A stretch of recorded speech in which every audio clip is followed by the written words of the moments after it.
Hello friends, मैं हूं गौरव। आज हम स्टार्ट करने वाले हैं चैप्टर 8 जो कि है रिप्रोडक्शन। ठीक है, ये चैप्टर जो है आपके एग्जाम में सबसे इंपॉर्टेंट है। ये इससे आपके 10 से लेकर के 12 मार्क्स के क्वेश्चन आते हैं। तो चलिए हम लोग स्टार्ट करते हैं रिप्रोडक्शन को। तो हम लोग जानते हैं कि रिप्रोडक्शन क्या होता है ना। रिप्रोडक्शन वो प्रोसेस है जिसमें कोई भी ऑर्गेनिज्म जो है अपने जैसे सेम स्पेसीज को जन्म देता है। ठीक है, वो process the production of new organism from the existing organism, मतलब वो प्रोसेस जिसमें से जो ऑर्गेनिज्म है वो अपने जैसे सेम स्पेसीज को जन्म देता है, तो उस प्रोसेस को हम लोग क्या बोलते हैं? रिप्रोडक्शन बोलते हैं। ठीक है, अगर हम लोग बात करें कि रिप्रोडक्शन हम लोग क्यों करते हैं, तो रिप्रोडक्शन का एडवांटेज क्या है, तो सबसे पहला बात है कि हम लोग रिप्रोडक्शन करते हैं अपनी कंटिन्यूटी को, या कोई भी रिप्रोडक्शन क्यों करता है कि अपने कंटिन्यूटी के स्पेसीज के कंटिन्यूटी को बनाए रखे, है ना। अगर वो रिप्रोडक्शन नहीं करता है तो एक समय के बाद वो क्या हो जाएगा? एक्सटिंक्ट हो जाएगा। जैसे डोडो पक्षी जो है आप देख रहे होंगे, वो एक्सटिंक्ट हो गया। कारण क्या है ना, वो रिप्रोडक्शन नहीं कर पाया। तो कोई भी स्पेसीज अपने कंटिन्यूटी को अर्थ पे बनाए रखने के लिए रिप्रोडक्शन करता है। दूसरा,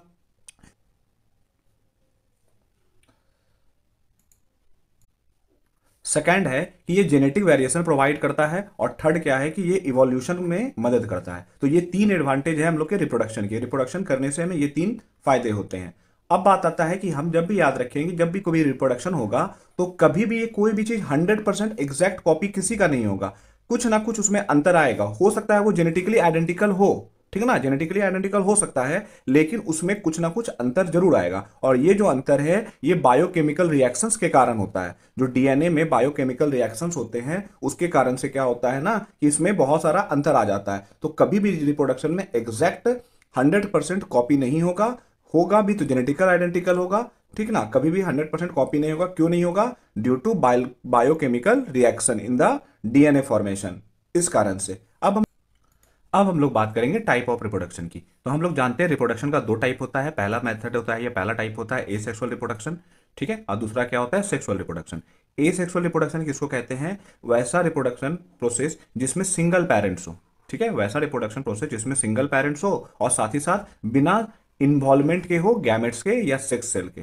अगर सेक्स सेल या गैमेट्स के बिना हो और सिंगल पेरेंट्स हो तो उसको हम लोग एसेक्सुअल रिप्रोडक्शन कहेंगे। जबकि दूसरी तरफ अगर बात करें तो जिसमें दो पेरेंट्स हो, टू पेरेंट्स हो, और साथ ही साथ अगर सेक्स सेल या गैमेट का इस्तेमाल हो तो उसको हम लोग सेक्सुअल रिप्रोडक्शन कहेंगे। तो जो बेसिक डिफरेंस होता है एसेक्सुअल और एसेक्सुअल रिप्रोडक्शन में, कि ये होता है कि जो सेक्सुअल होता है इसमें टू पेरेंट्स इन्वॉल्वमेंट होता है, टू पेरेंट्स। और जो एसेक्सुअल होता है ये सिंगल पेरेंट्स वाला होता है, सिंगल पेरेंट्स, ठीक ना। और ये विथ गैमेट्स होता है सेक्सुअल वाला, विथ गैमेट्स। गैमेट्स को हम लोग क्या बोलते हैं? सेक्स सेल भी बोलते हैं, उसके कारण से होता है। और ये विदाउट गैमेट होता है, इसमें किसी भी तरह का गैमेट्स का इस्तेमाल या सेक्स सेल का इस्तेमाल नहीं होता। तो ये दो टाइप के रिप्रोडक्शन होते हैं। अब हम लोग बात करते हैं आगे, देखते हैं फीचर्स क्या है, फायदा क्या क्या है एसेक्सुअल रिप्रोडक्शन का। पहला फायदा है कि ये सिंगल पेरेंट्स होता है एसेक्सुअल रिप्रोडक्शन, ठीक है। दूसरा जो हमने बात किया कि विदाउट गैमेट, है ना, नो गैमेट फॉर्मेशन और फर्टिलाइजेशन टेक प्लेस, बिना गैमेट्स के फर्टिलाइजेशन के ये हो जाता है। तीसरा क्या है कि ये बहुत शॉर्ट पीरियड ऑफ टाइम में हो जाता है, ओके। चौथा क्या है कि ये ऑर्गेनिज्म में क्या होगा? मल्टीप्लाई करेगा और ग्रो करेगा बहुत ही ज्यादा तेजी के साथ। और पांचवा अंतर का अगर बात करें तो ये जेनेटिकली और मॉर्फोलॉजिकली क्या होगा? सिमिलर होगा। मतलब जेनेटिकली मतलब हो गया जो जीन्स होंगे वो भी सिमिलर होंगे, मॉर्फोलॉजिकली डेट मीन्स देखने में वो भी एक जैसे होंगे, है ना। और क्या है कि ये दोनों में होता है, मल्टी सेलुलर और यूनिसेलुलर ऑर्गेनिज्म दोनों में होगा एसेक्सुअल रिप्रोडक्शन।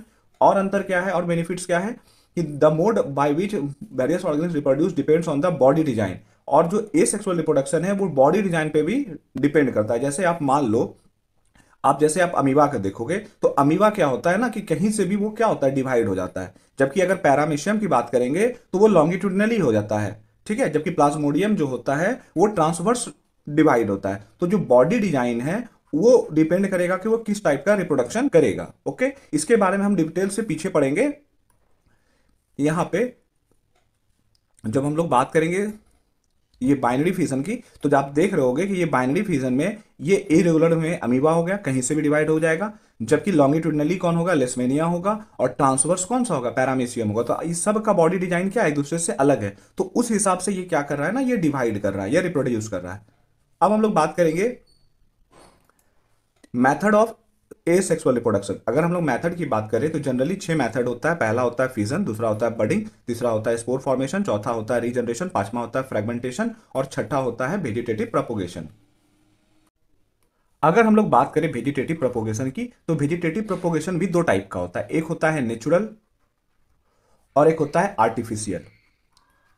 ओके, एक नेचुरल होता है, एक आर्टिफिशियल होता है। नेचुरल में भी दो होता है, किसके द्वारा होता है? स्टेम्स, लीफ और रूट्स के द्वारा। अगर ये तीनों से हुआ तो उसको हम लोग नेचुरल में आता है, और आर्टिफिशियल में आपका आ गया कटिंग, ग्राफ्टिंग। ओके, थर्ड है आपका लेयरिंग, और फोर्थ है आपका टिश्यू कल्चर। ये आर्टिफिशियल में आता है। तो हम लोग सबसे पहले बात करते हैं बाइनरी फिजन की। इसके बारे में हम लोग पीछे बात करेंगे, एक एक करके हम लोग आते हैं। तो सबसे पहले बात करते हैं बाइनरी फिजन की। ठीक है, पहले हम लोग ये जानेंगे फिजन क्या होता है। जब क्या होता है ना, जैसे बहुत सारे सिंगल सेल ऑर्गेनिज्म जैसे प्रोटोजोआ या बैक्टीरिया जब स्प्लिट करते हैं, टूटते हैं, ऐसे अगर हम लोग बात करें फिजन का, तो इसका मतलब ही होता है स्प्लिट करना। ठीक ना, टूटना। कहता है जब फिजन उसको कहते हैं जिसमें कोई ऑर्गेनिज्म अपने बॉडी को स्प्लिट करता है, ठीक है, तो वो कहलाता है फिजन। अगर अपने बॉडी को स्प्लिट करके न्यू ऑर्गेनिज्म बनाता है तो उसको हम लोग क्या बोलेंगे? फिजन। ठीक, फिजन दो टाइप का होता है, एक को कहते हैं बाइनरी फिजन। बाइनरी वर्ड का मतलब ही होता है दो, जिसमें दो को नया बनेगा तो दैट इज बाइनरी। और मल्टीपल फिजन में क्या होगा? दो से ज्यादा डॉटर सेल्स बनेंगे। ठीक, it is simply a process of cell division. जो फ्रीजन होता है एक सेल डिवीजन प्रोसेस होता है, किसमें? यूनिसेलुलर ऑर्गेनिज्म में। और जो स्मॉल सेल्स बनते हैं तो उसको हम लोग क्या बोलते हैं? डॉटर सेल बोलते हैं। जैसे आप अमीबा के बारे में पढ़ोगे लाइफ प्रोसेस में, ये स्प्लिट होकर के क्या होता है? दो को नया नया बना लेता है। ठीक है ना, तो ये दोनों क्या कहलाएगा? डॉटर सेल कहलाएगा। ठीक, आगे बात करते हैं हम लोग बाइनरी फिजन। ये फिजन क्या हो गया? जब हम लोग कोई भी लिविंग ऑर्गेनिज्म जब दो भाग में टूट जाता है या दो से ज्यादा भाग में टूट जाता है तो उसको हम लोग फिजन कहते हैं। ओके, जो नया वाला बनता है उसको हम लोग क्या बोलते हैं? डॉटर सेल बोलते हैं। फ्यूजन के दो टाइप होते हैं, पहला हो गया बाइनरी फ्यूजन और दूसरा हो गया मल्टीपल फ्यूजन। तो हम लोग बात करते हैं बाइनरी फ्यूजन की। तो जो बाइनरी फ्यूजन होता है उसमें जो पेरेंट्स ऑर्गेनिज्म होता है वो स्प्लिट होता है, टूटता है और दो नया ऑर्गेनिज्म बनाता है। तो दो जब नया बनाएगा तो उसको हम लोग क्या बोलेंगे? बाइनरी फ्यूजन बोलेंगे। ठीक है, और बाइनरी फ्यूजन भी तीन टाइप के होते हैं, जैसे मैंने पहले भी बात की। पहला होता है इरेगुलर बाइनरी फ्यूजन, ये आपको अमीबा में देखने को मिलेगा, वो कहीं से भी स्प्लिट कर जाएगा। दूसरा होता है लॉन्गिट्यूडनली बाइनरी फ्यूजन, जो आपको लेस्मेनिया में देखने को मिलेगा, है ना, जो सीधा सीधी टूटता है। और एक होता है ट्रांसवर्स बाइनरी फ्यूजन, जो आपको पैरामेसियम में देखने को मिलेगा। हम लोग एक एक करके सबकी बात करते हैं। पहला बात करते हैं अमीबा की। अमीबा, हम लोग जानते हैं कि अमीबा क्या होता है? एक यूनिसेलुलर ऑर्गेनिज्म होता है, यूकैरियोटिक होता है। यूकैरियोटिक उससे कहते हैं जिसमें न्यूक्लियस क्या होता है? न्यूक्लियस मेम्ब्रेन होता है, मतलब जिसका न्यूक्लियस मेम्ब्रेन से घिरा हुआ होता है, उसको हम लोग क्या बोलते हैं? यूकैरियोटिक। ठीक है, और जो अमीबा होता है वो किस किंगडम में आता है? ये आता है प्रोटिस्टा में। ओके, ये इसका शेप क्या होता है? इरेगुलर शेप का होता है ना। ये किसी भी टाइप का आप ऐसे कह दो ये अमीबा हो गया। ये क्या होता है? इरेगुलर शेप में होता है। आगे बात करें तो जो अमीबा है मूव करने के लिए और अपने फूड को कैप्चर करने के लिए एक फॉल्स फॉल्स फीट का इस्तेमाल करता है, जिसको हम लोग क्या बोलते हैं? पिसुडोपोडिया बोलते हैं। ठीक है ना, तो इस टाइप से आप देखो अमीबा है। ठीक, तो ये अमीबा सबसे पहले जब ये अमीबा में डिवीजन होगा, है ना, जब वो ब्रेक करेगा, स्प्लिट होगा, फ्यूजन होगा, तो सबसे पहले ये अपने न्यूक्लियस को लेंथन करेगा, लंबा करेगा। और जब न्यूक्लियस को लंबा करते हैं इसको कहते हैं हम लोग माइटोस्टिक। ठीक है, सबसे पहले वो माइटोटिक्स करेगा। ठीक है, सबसे पहले अपने न्यूक्लियस को डिवाइड करेगा। आप जैसे यहाँ देख रहे होगे ये सिंगल न्यूक्लियस है, यहाँ सबसे पहले उसने क्या किया? दो न्यूक्लियस कर लिया। अब न्यूक्लियस के डिवाइड होने के बाद वो क्या करेगा? साइटोप्लाज्म को डिवाइड करेगा अपना। थर्ड सेकंड स्टेप क्या करेगा? अपने साइटोप्लाज्म को डिवाइड करेगा। पहले सबसे पहले न्यूक्लियस को लंबा करता है, उसको डिवाइड करता है, जिसको हम लोग माइटोसिस कहते हैं। ठीक है, उसके बाद ये क्या करता है? ये साइटोप्लाज्म को डिवाइड कर लेता है। जैसे साइटोप्लाज्म डिवाइड होता है तो ये बीच से ब्रेक करके दो न्यू डॉटर सेल्स में बन जाता है। तो क्या करेगा? ये तीसरा डॉटर सेल्स बना देगा। तो इस टाइप से आप देखोगे कि अमीबा में क्या होता है? बाइनरी फ्यूजन होता है। अब हम लोग बात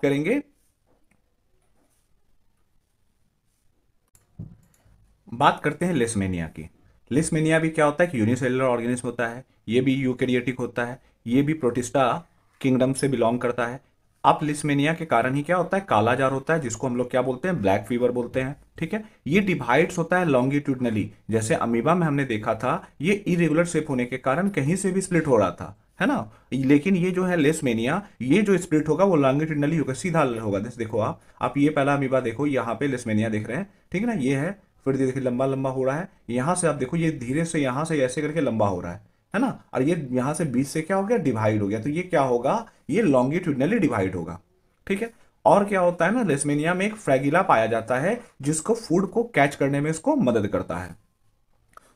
अब हम लोग बात करेंगे थर्ड की, जिसका नाम है प्लाज्मोडियम।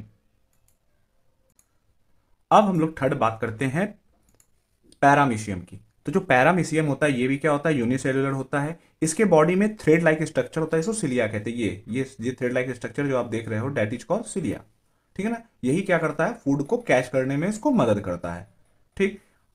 इसमें क्या होता है ना, जैसे अमीबा में हमने देखा था कि वो कहीं से भी स्प्लिट हो रहा था, ठीक। जबकि लेशमेनिया का बात करें तो वो क्या हो रहा था, लॉन्गिट्यूडनली डिवाइड हो रहा था, सीधा कट रहा था, है ना। जबकि अगर हम लोग पैरामीशियम की बात करें तो ये ट्रांसवर्स होगा, मतलब ये बीच से स्प्लिट हो जाएगा। जैसे आप यहां देख रहे हो, सबसे पहले इसका न्यूक्लियस लंबा हुआ इस टाइप से, ठीक है ना।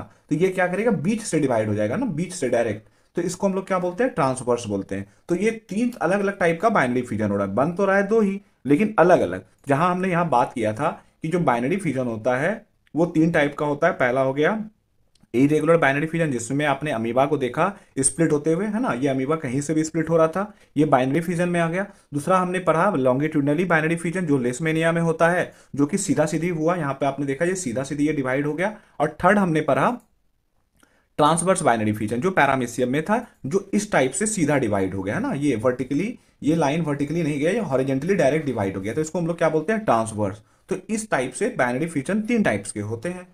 अब हम लोग आगे बात करते हैं मल्टीपल फ्यूजन्स की। अब बात करते हैं मल्टीपल फ्यूजन में। तो मल्टीपल फ्यूजन में हम लोग जानते हैं जो पेरेंट्स ऑर्गेनिज्म होता है वो स्प्लिट होता है, टूटता है। मेनी मेनी मतलब दो से ज्यादा होगा, ठीक ना। जब दो से ज्यादा टूटता है तो उसको हम लोग क्या बोलते हैं, मल्टीपल फ्यूजन बोलते हैं, ठीक। जब भी कभी मल्टीपल फ्यूजन होगा तो सबसे पहले काइस्ट बनता है। काइस्ट क्या होता है, प्रोटेक्टिव वॉल होता है किसी भी सेल, मतलब सेल के पास, जो उसको बचाता है। ये देखने को आपको मिलेगा प्लाज्मोडियम में, ठीक है ना। जो मलेरिया डिजीज का होता है, मलेरिया जिससे फैलता है उसमें, जैसे ये आप देखो, यहाँ पे आप देख रहे हो कि एक सिंगल सेल है, तो सिंगल सेल से एक प्रोटेक्टिव वॉल इस टाइप से क्या होता है, बन जाता है इसके चारों तरफ, ठीक है ना। ये प्रोटेक्टिव वॉल, इसी को हम लोग क्या बोलते हैं, काइस्ट बोलते हैं, ठीक है ना। इस काइस्ट क्या करता है, इसको बचाता है। किससे बचाता है, अनफेवरेबल कंडीशन से। अगर अनफेवरेबल कंडीशन का हम लोग बात करें कि तो हो गया टेम्परेचर, वार्मथ, है ना, वार्मथ हो गया। अगर बात करें लैक ऑफ फूड, अगर इस सब चीज का कमी हो रहा है, लैक ऑफ फूड, वाटर, तो इससे प्रोटेक्ट करता है कौन, काइस्ट। काइस्ट क्या करता है कि जो ये सेल होता है इसको अनफेवरेबल कंडीशन से बचाता है, और जैसे इसको फेवरेबल कंडीशन मिला, है ना, when the favourable condition arrive, तो ये काइस्ट क्या होता है, ब्रेक हो जाता है, और सारा डॉटर सेल जो होता है वो रिलीज हो जाता है और एक नया ऑर्गेनिज्म बन जाता है। इस टाइप से आप देख रहे होगे, यह सिंगल सेल है, ठीक है ना। तो इसको सबसे पहले एक प्रोटेक्टिव लेयर बनता है जिसको हम लोग क्या बोलते हैं, काइस्ट। और कैसे काइस्ट ब्रेक होगा और ये सारा डॉटर सेल बाहर आ जाएगा और वो खुद क्या करेगा, एक न्यू ऑर्गेनिज्म के रूप में डेवलप हो जाएगा। तो इस तरह से ये क्या होता है, मल्टीपल फ्यूजन, मतलब एक सिंगल पेरेंट्स ऑर्गेनिज्म स्प्लिट होता है दो या दो से ज्यादा, है ना। दो से ज्यादा ही होता है, दो से ज्यादा क्या होगा, ऑर्गेनिज्म बनाएगा, तो उसको हम लोग क्या बोलेंगे, उसको बोलते हैं मल्टीपल फ्यूजन। मल्टीपल फ्यूजन को और अच्छे से समझते हैं हम लोग, एग्जांपल लेते हैं प्लाज्मोडियम का, ठीक है। प्लाज्मोडियम क्या होता है, मलेरियल पैरासाइट्स होता है, ठीक। ये यूनिसेलुलर ऑर्गेनिज्म होता है, इस ये भी क्या होता है, यूकैरियोटिक होता है, मतलब इसका भी न्यूक्लियस जो होता है मेम्ब्रेन से घिरा हुआ होता है, ओके। ये जो बिलोंग करता है प्रोटिस्टा ग्रुप से, ठीक। अगर हम लोग बात करें तो 1000 डॉटर सेल जो होता है वो प्रोड्यूस होता है मल्टीपल फ्यूजन ऑफ प्लाज्मोडियम। तो जैसे आप यहां देख रहे हो ना, ये 1000, एक बार में 1000 डॉटर सेल्स बनाता है। इसी प्लाज्मोडियम के कारण से हमें कौन सा बीमारी होता है, मलेरिया बीमारी होता है, ठीक है। अगर हम लोग बात करें तो ये अफेक्ट करता है हम लोग के लीवर को, मलेरिया जो है अफेक्ट करता है हम लोग के लीवर को, ओके। और अगर बात करें तो ये किस मॉस्किटो से होता है, तो ये एनोफेलिस नाम के मॉस्किटो से फैलता है, फीमेल एनोफेलिस नाम के मॉस्किटो से। तो आप यहां देख रहे होगे ये काइस्ट, है ना, ये बाहर वाला ग्रोथ है, ये न्यूक्लियस हो गया, और इसके बाहर वाला ये हो गया साइटोप्लाज्म। यहाँ देख रहे हो कि काइस्ट क्या कर रहा है, इसको प्रोटेक्ट कर रहा है बाहर में अनफेवरेबल कंडीशन से, और जैसे फेवरेबल कंडीशन आएगा तो ये काइस्ट क्या होगा, ब्रेक होगा, और जितने भी डॉटर सेल्स है वो बाहर निकल जाएंगे, और जितने भी डॉटर सेल है उससे एक नए ऑर्गेनिज्म का निर्माण होगा। तो एक बार में मलेरिया का जो प्लाज्मोडियम होता है वो 1000 डॉटर सेल्स को जन्म देता है। अब हम लोग बात करते हैं दोनों में डिफरेंस क्या है। अगर हम लोग बात करें बाइनरी फ्यूजन और मल्टीपल फ्यूजन में डिफरेंस क्या है, तो हम लोग सबसे पहले देखते हैं जो बाइनरी फ्यूजन होता है इसमें दो गो डॉटर सेल बनते हैं, जबकि इसमें क्या होता है, मेनी डॉटर सेल्स बनते हैं, ठीक।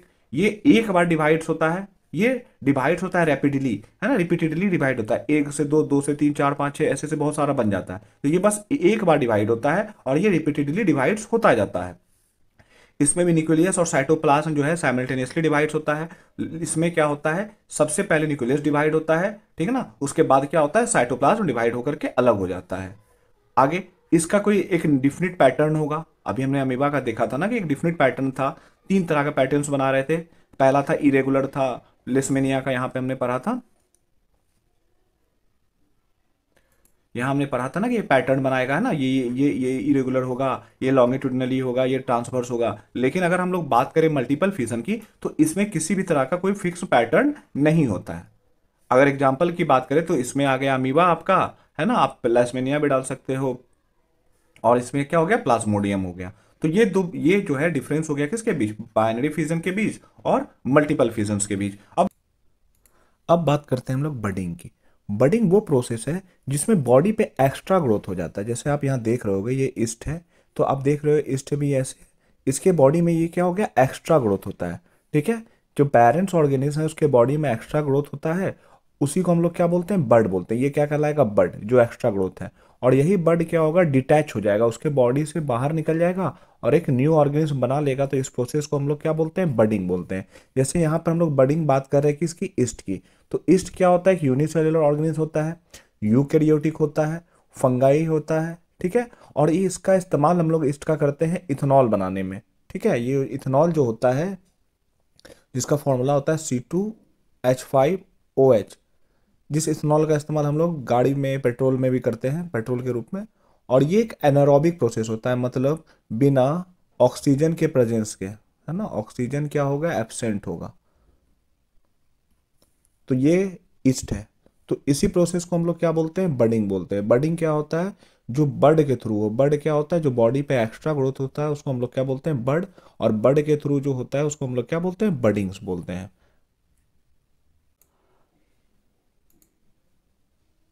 अब हम लोग बात करेंगे बडिंग इन हाइड्रा। ईस्ट का हमने देख लिया, हाइड्रा का। तो हम लोग जानते हैं हाइड्रा क्या होता है, मल्टी सेल्यूलर एनिमल होता है। ओके, ये एनिमल होता है, हाइड्रा एक एनिमल होता है, ये यूकैरियोटिक होता है। इसका जो साइज होता है 1 से लेकर 2 मीटर सेंटीमीटर लंबा होता है। ये एक्वाटिक होता है, डैट मीन्स ये पानी में पाया जाता है, हाइड्रा, ये जो आप देख रहे हो। ठीक, जब भी इसका बडिंग होगा इसमें, तो सबसे पहले इसका जो आउटर ग्रोथ है जिसको हम लोग बड कहते हैं वो डेवलप्ड होगा। ठीक, जैसे यहाँ पर देख रहे हो, यहाँ पर भी कुछ नहीं है। जैसे यहाँ पर बॉडी सबसे पहले क्या होगा, एक एक्स्ट्रा ग्रोथ बर्ड होता है, फिर ये धीरे धीरे मैच्योर होता है, फिर इसका माउथ बनता है, और लास्ट में क्या बनता है, टेंटेकल्स बनता है। जैसे यहाँ से टेंटेकल्स बन जाएगा, ये पूछ, ये मूछ जैसा जो है ये टेंटेकल्स, तो ये क्या होगा, इसके बॉडी से डिटैच हो जाएगा। ठीक है ना, तो इस प्रोसेस को हम लोग क्या बोलते हैं, बडिंग ही बोलते हैं। बडिंग किस में हो रहा है, ये हाइड्रा में हो रहा है। अब हम लोग बात करते हैं स्पोर फॉर्मेशन की। तो हम लोग जानते हैं कि जो स्पोर फॉर्मेशन में जो पेरेंट्स प्लांट होता है वो 100 से ज़्यादा माइक्रोस्कोपिक रिप्रोडक्टिव यूनिट्स प्रोड्यूस करता है, जिसको हम लोग क्या बोलते हैं, स्पोर्स बोलते हैं, है ना, ये स्पोर्स हुआ। When the spores case of the plant burst, कहता है क्या, जब जब जो स्पोर ब्रस्ट करता है तो ये हवा में फैल जाता है। ठीक ना, जब ये हवा में फैलेगा और जब लैंड करेगा किसी फूड पे और उसको फेवरेबल कंडीशन मिलेगा, हवा से वो लैंड करेगा फूड पे, और उसको जब फेवरेबल कंडीशन मिलेगा तो वो क्या करेगा, जर्मिनेट करके न्यू प्लांट्स बना लेगा। फेवरेबल कंडीशन का मतलब हो गया वार्मथ, है ना, टेम्परेचर, ये सब जैसे उसको मिलेगा, फेवरेबल कंडीशन मिलेगा, अच्छा सा फूड मिलेगा, तो वो क्या करेगा, वहाँ ग्रो कर जाएगा। अगर हम लोग बात करें कि फंगी में जो ज़्यादातर देखने को मिलता है, जैसे राइजोपस, है ना, और म्यूकर, इसमें आपको ये स्पोर फॉर्मेशन देखने को मिलेगा। और नॉन फ्लावरिंग प्लांट में अगर स्पोर फॉर्मेशन की बात करें तो ये आपको फर्न और मोजेस में देखने को मिलेगा। और ये फर्न या मोजेस जो है ये स्पोर फॉर्मेशन के थ्रू क्या करते हैं, रिप्रोडक्शन करते हैं। अगर हम लोग बात करें नॉर्मल ब्रेड माउल्ड की, ठीक है, तो ब्रेड माउल्ड में जो क्या होता है ना, ब्रेड माउल्ड बना हुआ होता है किसका, एक थ्रेड लाइक प्रोजेक्शन होता है। यहाँ पे आप देख रहे होगे ये थ्रेड लाइक प्रोजेक्शन, तो इस थ्रेड लाइक प्रोजेक्शन को क्या बोलते हैं, हाइफी बोलते हैं। और एक पतले जैसा स्टेम होता है, ठीक है ना, जिसको हम लोग क्या बोलते हैं, इसको बोलते हैं स्प्रॉन्जिया। ये पतला जैसा जो स्टेम्स है यहाँ देख रहे हो फिगर में, ये क्या है, ये स्प्रॉन्जिया है। ठीक, और जब यही स्पोर ब्रस्ट करता है, देखा ना यहाँ पे ये स्पोर क्या कर रहा है, ब्रस्ट कर रहा है, तो ये हवा में फैलता है, और जैसे इसको फेवरेबल कंडीशन मिलेगा तो ये क्या करेगा, वहां से न्यू ऑर्गेनिज्म को प्रोड्यूस कर देगा। तो इस प्रोसेस को हम लोग क्या बोलते हैं, इसको बोलते हैं स्पोर फॉर्मेशन। अब बात करेंगे हम लोग रीजनरेशन की। तो रीजनरेशन भी क्या है, एसेक्सुअल रिप्रोडक्शन का एक मेथड है जिसमें पूरा का पूरा ऑर्गेनिज्म नया बन जाता है ना, फुल न्यू ऑर्गेनिज्म क्या होता है, प्रोड्यूस होता है। अगर मान लो जैसे यहाँ एग्जांपल आप देख रहे हो प्लेनेरिया का, प्लेनेरिया के बॉडी में अगर मान लेते हैं कट हो जाता है तो ये दो भाग में डिवाइड होता है, तो ये पूरा जो डिवाइड हुआ पार्ट है उससे एक पूरा का पूरा नया ऑर्गेनिज्म जन्म ले लेता है, ठीक है ना। तो इस उस प्रोसेस को हम लोग क्या बोलते हैं, रीजनरेशन। मतलब पूरा का पूरा वो नया फुल ऑर्गेनिज्म बन जाएगा। अगर यहाँ तीन टुकड़ा भी होता तो ये क्या बनता, तीन नया ऑर्गेनिज्म बन जाता। तो इसको हम लोग क्या बोलते हैं, रीजनरेशन बोलते हैं। आपको रीजनरेशन ज्यादातर सिंपल एनिमल में देखने को मिलेगा। सिंपल एनिमल में जैसे हाइड्रा हो गया और प्लेनेरिया हो गया, जिसका आप पिक यहाँ देख रहे हो, ठीक है। अगर हम लोग बात करें प्लेनेरिया की तो ये एक फ्लैट वॉर्म एनिमल होता है जो कि फ्रेश वाटर पाउंड में पाया जाता है, ओके। और जो स्ट्रीम होती है वहां की वो बहुत ज्यादा क्या होगी, स्लो होगी, स्लो मूविंग स्ट्रीम होगा। और प्लेनेरिया क्या होता है कि यूकैरियोटिक ऑर्गेनिज्म होता है। हम लोग जानते हैं यूकैरियोटिक, जिसका न्यूक्लियस क्या होता है, न्यूक्लियस मेम्ब्रेन से घिरा होता है, उसको हम लोग क्या बोलते हैं, यूकैरियोटिक बोलते हैं। और अगर इसकी किंगडम की बात करें तो ये एनिमेलिया किंगडम से बिलोंग करता है प्लेनेरिया, ओके। ये जो रीजनरेशन, अगर हम लोग बात करें कि जो रीजनरेशन होता है तो वो किस प्रोसेस के थ्रू होता है, तो उस प्रोसेस को हम लोग कहते हैं ग्रोथ और डेवलपमेंट। आइए जो रीजनरेशन प्लेनेरिया करता है उसको हम लोग एनिमेटेड वीडियो के थ्रू समझते हैं। यहाँ हम प्लेनेरिया को दो भागों में डिवाइड करते हैं। इस तरह आप देखोगे ये प्लेनेरिया दो भाग में डिवाइड होने के बाद ये किस तरह से अपने पूरे बॉडी को फिर से ग्रोथ कर लेता है।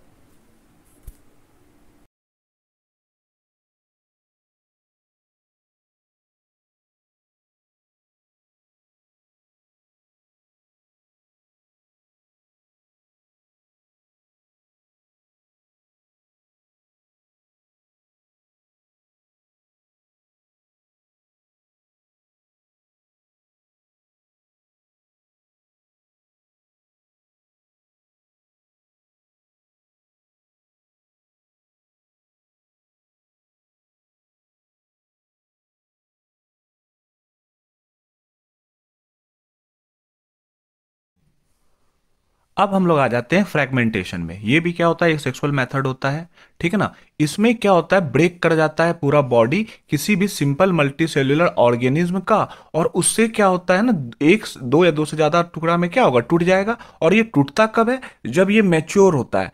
प्लेनेरिया में हमने कट किया था और ये मैच्योर होने के बाद क्या होगा, दो या दो से ज्यादा टुकड़ा में खुद टूट जाएगा और वहां से क्या होगा, एक नया ऑर्गेनिज्म जन्म ले लेगा। तो इस प्रोसेस को हम लोग क्या बोलते हैं, फ्रेगमेंटेशन बोलते हैं। जैसे यहां पर आप पिक देखो, ये फ्रेगमेंटेशन का है कि ये पूरा, ये एक पूरा क्या हो गया, एक पूरा हो गया। यहाँ पे अगर मान लो यहाँ से बॉडी मैच्योर होने के बाद यहाँ से टूटा तो ये टूट करके दो नया बना लेगा, ठीक ना। तो मेन डिफरेंस यही है कि ये मैच्योर होने के बाद खुद ब्रेक हो जाता है।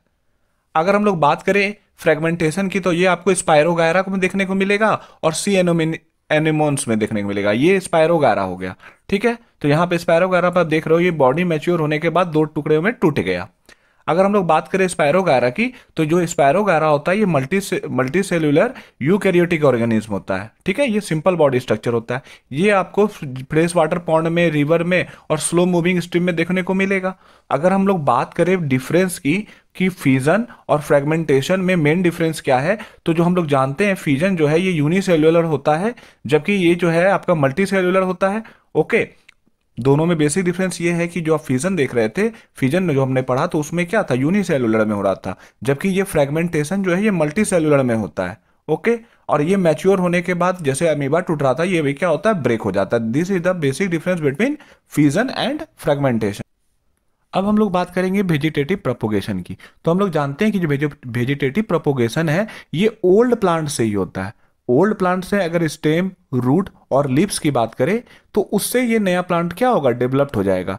ये जो रूट हुआ, स्टेम हुआ या लीव्स हुआ, इसको हम लोग क्या बोलते हैं, प्लांट का वेजिटेटिव पार्ट। मतलब अगर वो रिप्रोडक्टिव पार्ट जैसे फ्लावर या सीड के बजाय ओल्ड प्लांट के वेजिटेटिव पार्ट, स्टेम, रूट या लीफ से कोई नया प्लांट जन्म लेता है तो इस प्रोसेस को हम लोग क्या बोलते हैं, वेजिटेटिव प्रोपोगेशन बोलते हैं।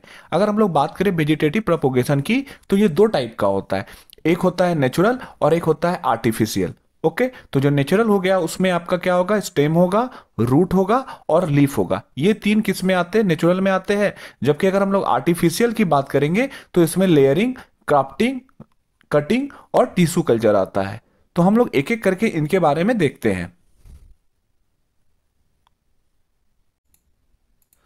सबसे पहले हम लोग आते हैं स्टेम पे। अगर हम लोग स्टेम की बात करें तो आपको ये पोटैटो में देखने को मिलेगा, है ना, पोटैटो ट्यूबर में। और ट्यूबर क्या होता है? ट्यूबर वो थिकेंड अंडरग्राउंड स्टेम होता है जहां पर फूड क्या होता है, स्टोर होता है, तो उसको हम लोग क्या बोलते हैं? ट्यूबर बोलते हैं। ओके, ट्यूबर भी दो टाइप के होते हैं, एक को कहते हैं स्टेम ट्यूबर जिसका एग्जांपल पोटैटो होता है, एक होता है रूट ट्यूबर जिसका एग्जांपल स्वीट पोटैटो जिसको हम लोग शकरकंद भी कहते हैं। तो ये जो वेजिटेटिव प्रोपोगेशन हो रहा है ये किसके थ्रू हो रहा है? स्टेम के थ्रू। जैसे आप यहाँ आलू देख रहे हो, ये स्टेम हुआ। अगर ये सब बात करें, ये क्या कहलाएगा? बर्ड, है ना। ये इसको जनरली आई भी बोल देते हैं हम लोग। यहीं से क्या होगा, एक नया प्लांट प्लांट निकल जाएगा। अगर मान लो किसी पोटैटो में ऐसा ऐसा बर्ड 20 है, ऐसे ऐसे 20 बर्ड है, अगर हम लोग क्या करें, इस 20 बर्ड को बाहर निकाल करके इसको मॉइस्ट सॉइल में डाल दे और फेवरेबल कंडीशन दे, तो उन 20 बर्ड से 20 नए प्लांट्स निकल जाएंगे।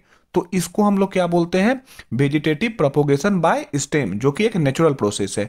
अगर हम लोग बात करें लीफ के थ्रू, तो लीफ में जैसे यहाँ आप देख रहे हो, ये ब्रायोफाइलम का लीफ होता है ना। एक ब्रायोफाइलम प्लांट होता है, उसमें जो लीव्स होते हैं उसके साइड मार्जिन पे क्या होता है? स्पेशल बर्ड्स पाए जाते हैं ना। ये बर्ड्स जो मार्जिन पे क्या पाया जाता है? बर्ड्स पाया जाता है। और ये अगर लीफ किसी प्लांट से निकल करके सॉइल में आता है और उस सॉइल को फेवरेबल कंडीशन मिल जाता है, तो ये लीफ से क्या होगा? ये बर्ड उसको नया प्लांट में ग्रो करने में मदद कर देगा।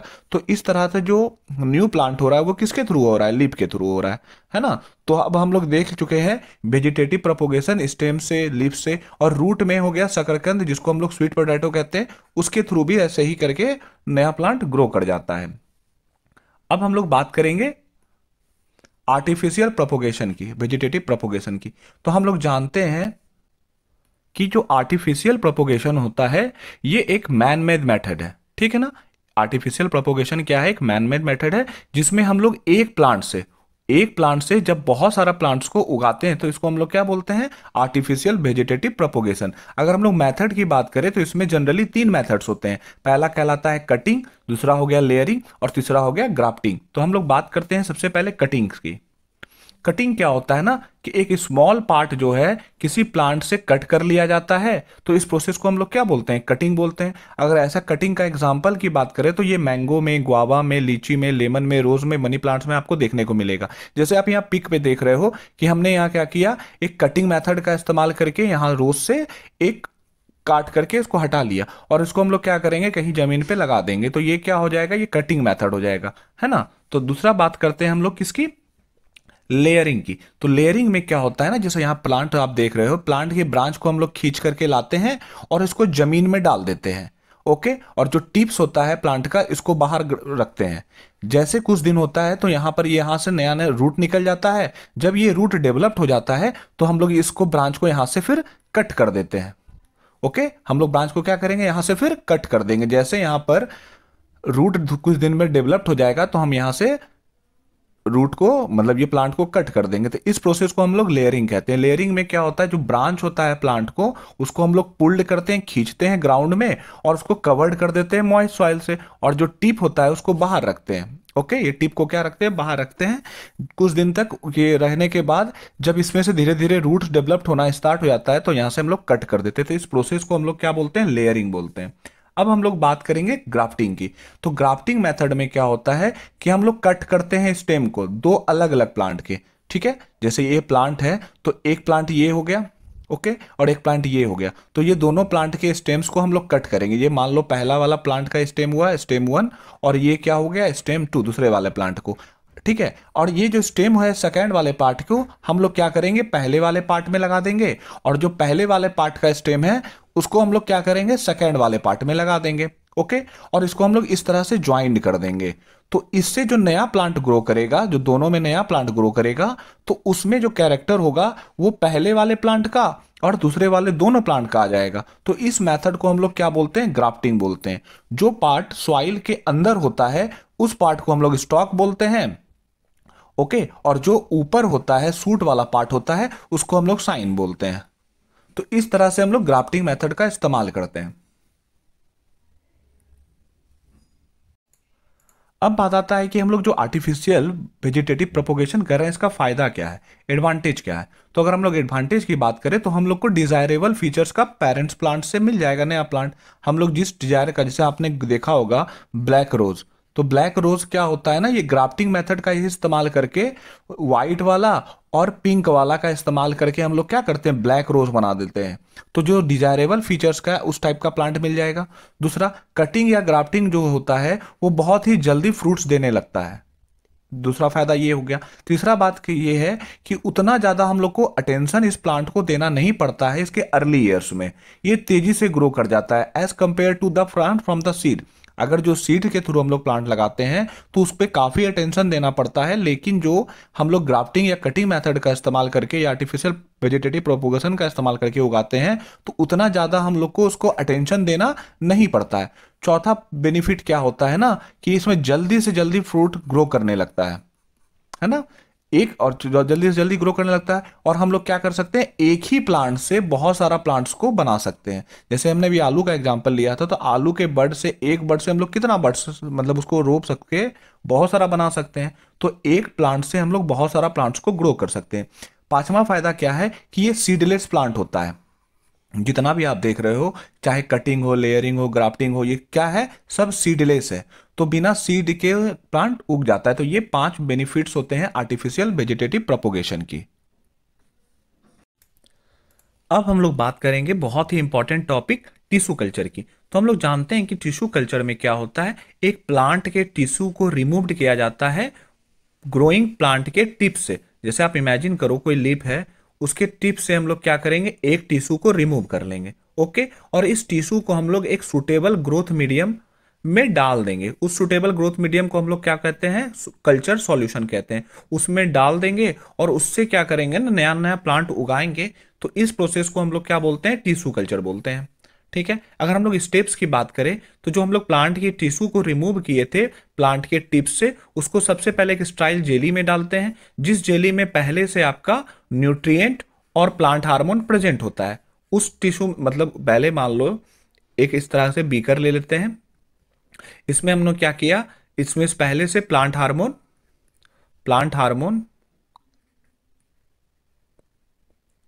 और न्यूट्रिएंट प्रेजेंट है। ओके, ये पहले से इसमें प्रेजेंट है। हमने क्या किया, इस टिप को इसमें डाल दिया। ठीक है, जब इसमें हमने उस टिप को डालते हैं तो ये तेजी से सेल डिवीजन करता है। ओके, और क्या बनाता है, कैलस बनाता है। सबसे पहला प्रोसेस क्या होता है, जो आप टिश्यू को प्लांट के टिप से निकाले उसे स्टाइल जेली में डाल देंगे, जिस जेली में पहले से प्लांट हार्मोन और न्यूट्रिएंट है। वो क्या करेगा, तेजी से सेल डिवीजन करेगा और उसको कैलस बना देगा। ओके, अब इस कैलस को हम लोग क्या करेंगे, दूसरे जेली में डालेंगे। उस जेली में भी क्या होगा, प्लांट हार्मोन होगा, और प्लांट हार्मोन होगा जो इसको स्टिमुलेट करेगा, स्पीड कर देगा बनाने में क्या चीज, रूट। ओके, इस तरह से कैलस से वो कन्वर्ट हो जाएगा किस में, रूट में। जैसे पिक्चर के माध्यम से हम लोग समझते हैं, जैसे आप मान लो पहले बीकर में डाले, पहले बीकर में प्लांट हार्मोन और न्यूट्रिएंट प्रेजेंट था। ठीक है, ये स्टेप 1 हुआ। आपने यहां से टिप को डाला तो यहां से तेजी से वो सेल डिवीजन हुआ। सेल डिवीजन होने के बाद ये क्या बना लिया, कैलस बना लिया। इस कैलस को हम लोग क्या करेंगे, दूसरे जेली में डाल देंगे। ठीक है ना, स्टेप 2 में, जिसमें पहले से फिर से प्लांट हार्मोन प्रेजेंट है ना, इसमें पहले से क्या है, प्लांट हार्मोन प्रेजेंट है। ये क्या करेगा, इस कैलस को रूट में बनने में मदद कर देगा। ओके, जैसे ये रूट्स बनेगा तो हम लोग क्या करेंगे, एक फिर से एक बीकर लेंगे, थर्ड स्टेप में भी क्या करेंगे, ये रूट वाले को निकालेंगे, फिर से एक नए जेली में डालेंगे। ठीक है ना, इस बार जो हार्मोन्स होगा वो पहले वाले हार्मोन से क्या होगा, डिफरेंट हार्मोन होगा। इसको जैसे हम लोग नेक्स्ट जेली में डालेंगे तो वो रूट से क्या डेवलप हो जाएगा, इसमें सूट हो जाएगा। ओके, तो ये रूट वाला पार्ट इसमें डालेंगे हम लोग, तो यहां से क्या बन जाएगा, प्लांट में अब सूट भी आ जाएगा। जब प्लांट में कैलस, रूट और सूट डेवलप्ड हो गया तो हम लोग चौथे स्टेप में क्या करेंगे, इसको फिर से एक नए मतलब उसमें डालेंगे, मीडियम में डालेंगे। तो ये क्या होगा, छोटे छोटे प्लांटलेट्स में ये डिवाइड हो जाएगा, और जैसे जैसे छोटे छोटे प्लांटलेट्स में डिवाइड होगा उसको हम लोग निकाल करके किसी पॉट्स में डाल देंगे। तो इस तरह से ये टिश्यू कल्चर होता है। अगर हम लोग बात करें तो टिश्यू कल्चर से हम लोग किस तरह के प्लांट को उगाते हैं, ज्यादातर हम लोग ऑर्नामेंटल प्लांट को उगाते हैं, जैसे ऑर्चिड हो गया, डालिया हो गया, है ना। तो इस तरह से ये आपका पूरा वर्क करता है। अगर हम लोग ब्रीफ में समझने की कोशिश करें तो सबसे पहले प्लांट के टिश्यू को हम लोग क्या करते हैं, स्टेप 1 में एक प्लांट हार्मोन्स या न्यूट्रिएंट वाले जेली मतलब जेली में डाल देते हैं, वहां से ये डेवलप्ड होता है कैलस। कैलस वाले को फिर हम लोग नेक्स्ट जेली मतलब कंटेनर में डालते हैं, जहां से पहले से प्लांट न्यूट्रिएंट या हार्मोन्स प्रेजेंट होता है, वो इसको डेवलप्ड कर देता है रूट में। और रूट वाला को निकाल के हम लोग फिर से डाल देते हैं, जो कि इस बार डिफरेंट हार्मोन होता है, जिससे उसमें सूट निकल आते हैं। जैसे सूट निकल आने के बाद ये क्या होगा, छोटे छोटे प्लांटलेट्स बनेंगे, उसको हम लोग क्या करेंगे, निकाल करके पॉट में लगा देंगे, तो वहां से नया प्लांट निकल जाएगा। तो ऐसा सब बहुत सारा प्लांटलेट्स होता है, हम लोग क्या करेंगे, नए प्लांट में लगा देंगे पॉट में, तो वहां से नया प्लांट ग्रो हो गया। तो इस प्रोसेस को हम लोग क्या बोलते हैं, टिश्यू कल्चर बोलते हैं। अब हम लोग बात करेंगे सेक्सुअल रिप्रोडक्शन की। हम लोग जानते हैं सेक्सुअल रिप्रोडक्शन में टू पेरेंट्स इन्वॉल्वमेंट होता है ना। दोनों का सेक्स भी क्या होगा, डिफरेंट होगा, एक मेल होगा और एक फीमेल होगा। आगे ए सेक्सुअल वाला में गैमेट फॉर्मेशन नहीं हो रहा था, लेकिन जो सेक्सुअल रिप्रोडक्शन है इसमें गैमेट का फॉर्मेशन भी होगा और फर्टिलाइजेशन दोनों होगा।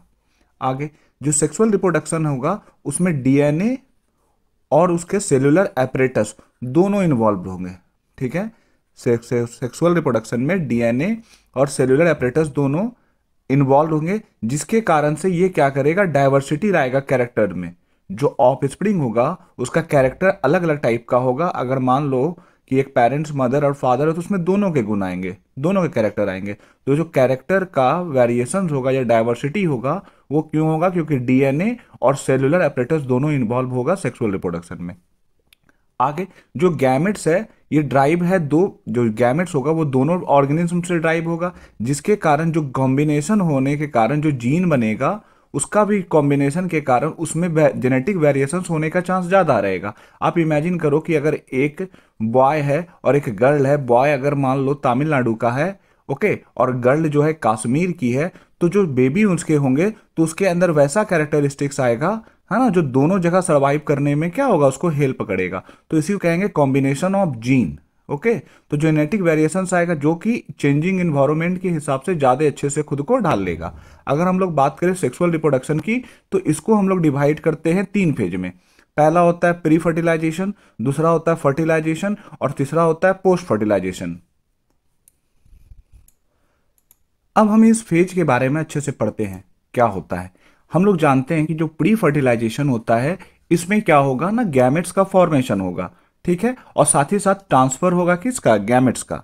गैमेट्स का फॉर्मेशन और ट्रांसफर होगा प्री फर्टिलाइजेशन में। जबकि अगर फर्टिलाइजेशन फेज की बात करें तो इसमें फ्यूजन होगा, मेल होगा, किसका, मेल और फीमेल का, दोनों मिलेंगे। और क्या होगा, साथ ही साथ ये जायगोट का फॉर्मेशन होगा। प्री फर्टिलाइजेशन में गैमेट्स का फॉर्मेशन होगा और ट्रांसफर ऑफ गैमेट्स होगा, जबकि फर्टिलाइजेशन में फ्यूजन होगा मेल गैमेट और फीमेल गैमेट का, जिसके जायगोट का फॉर्मेशन होगा। अगर हम लोग बात करें पोस्ट फर्टिलाइजेशन में तो इसमें ग्रोथ और डेवलपमेंट होगा किसका, जायगोट का। ये ग्रोथ और डेवलपमेंट होकर क्या बनेगा, एम्ब्रायो बनेगा। ओके, और यही एम्ब्रायो आगे जाकर के एक नया ऑर्गेनिज्म का स्ट्रक्चर ले लेगा। तो इस तरह से उसके 3 फेज होते हैं।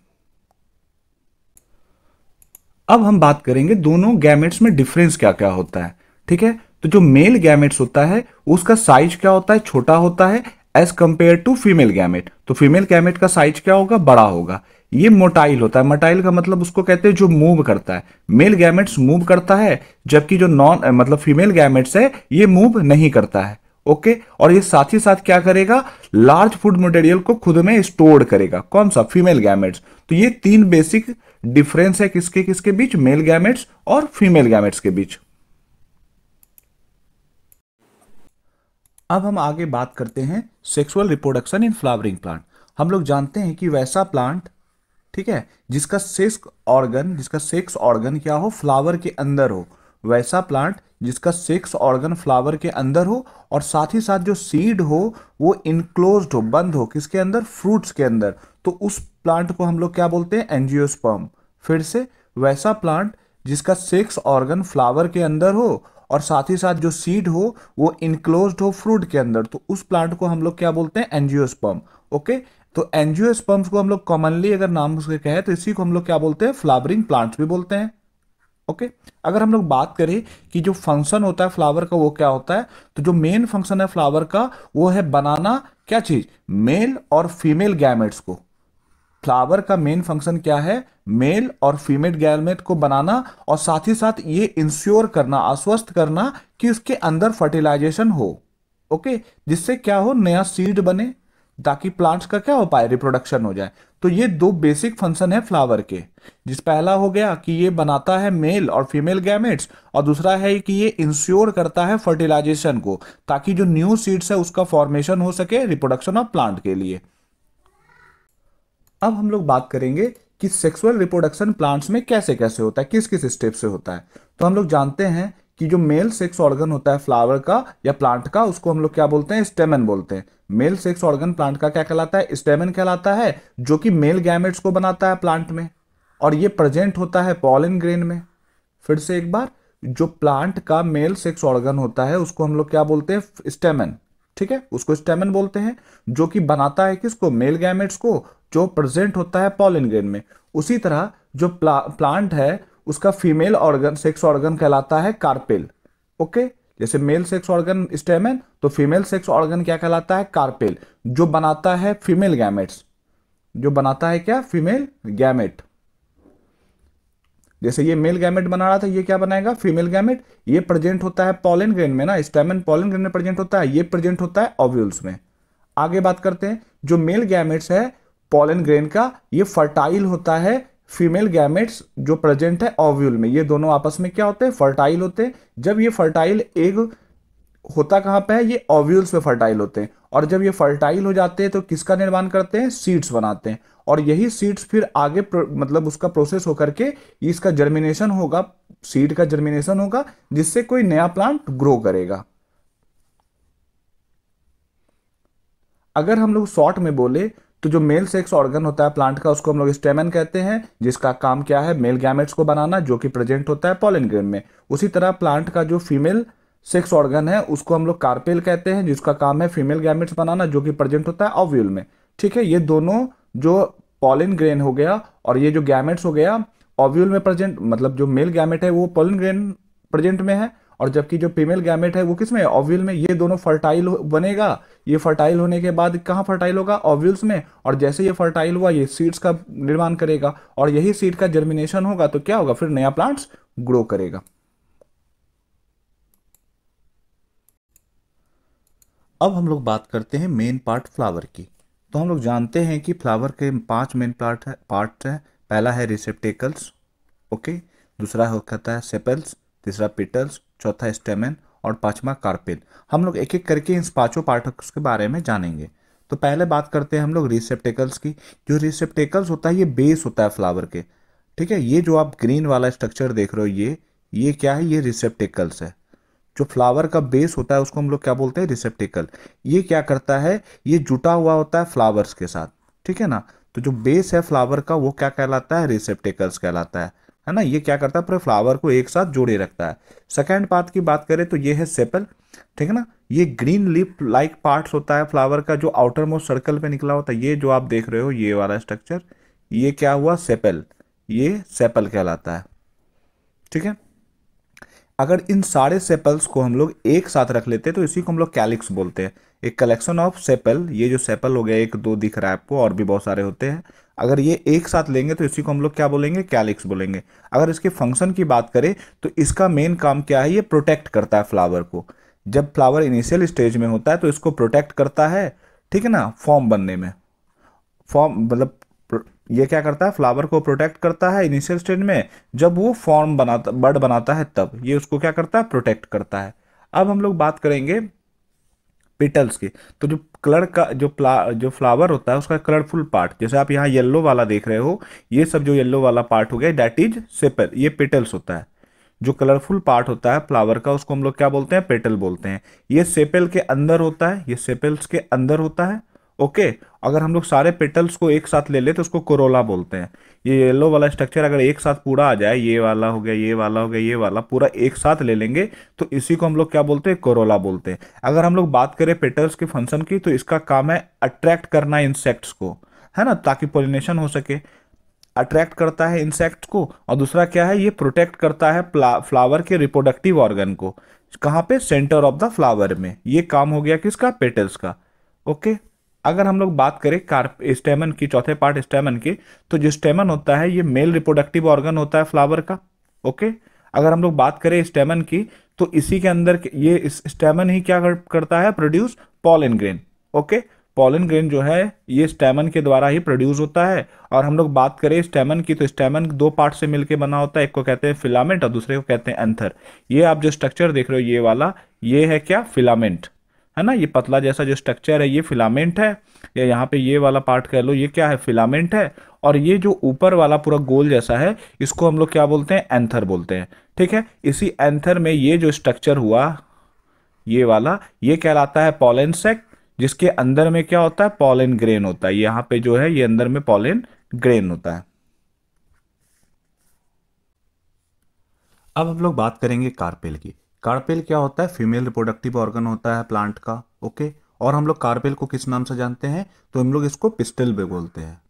ठीक, अगर हम लोग बात करें कार्पेल की, तो ये 3 पार्ट से मिलकर बना होता है। पहला होता है स्टिग्मा, दूसरा होता है स्टाइल और तीसरा होता है ओवेरी। ये जो ऊपर में आप स्ट्रक्चर देख रहे हो, ये वाला पूरा पार्ट कहलाता है स्टिग्मा। ये जो है नेक के जैसा, अगर मान लो किसी फ्लास्क ले ले या सुराही ले ले, उसकी जो नेक होती है, ये नेक, इसी को हम लोग क्या कहते हैं, स्टाइल कहते हैं। और ये जो नीचे वाला पोर्शन है ये कहलाता है ओवेरी। ओके, ये कहलाता है ओवेरी। तो जो कार्पेल है वो 3 पार्ट से मिलकर बना हुआ है, पहला स्टिग्मा, दूसरा स्टाइल, तीसरा ओवेरी। अब हम लोग एक एक करके इसके बारे में बात करेंगे। तो हम लोग जानते हैं कि जो ये कार्पेल है उसका जो टॉप पार्ट है उसको हम लोग क्या बोलते हैं, स्टिग्मा। यही जो है स्टिग्मा, ये पॉलन ग्रेन को रिसीव करता है फ्रॉम द एंथर। जो हमने अभी स्टेमन के बारे में देखा था कि स्टेमन जो था, स्टेमन से जो एंथर, ये एंथर जो होता है, इसमें क्या होता है, पॉलन ग्रेन होता है। तो इसी पॉलन ग्रेन को ये स्टिग्मा क्या करता है, रिसीव करता है। ओके, और ये क्या होता है, ये स्टिकी होता है, ये चिपचिपा होता है, जिसके कारण से जो पॉलन ग्रेन्स होते हैं वो इसमें आके चिपक जाते हैं।